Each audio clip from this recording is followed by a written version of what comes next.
こんにちは。今回から鉄道物理エンジンのシリーズを始めます。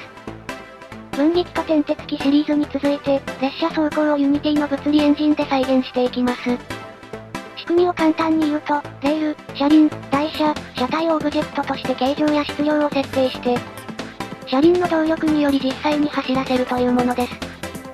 これにより、加減速、振動や車体の揺れが、物理エンジンによりシミュレートされています。詳しいことは、次回以降解説をしていきますので、今回は走行シーンのみをご覧ください。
ご覧いただき、ありがとうございました。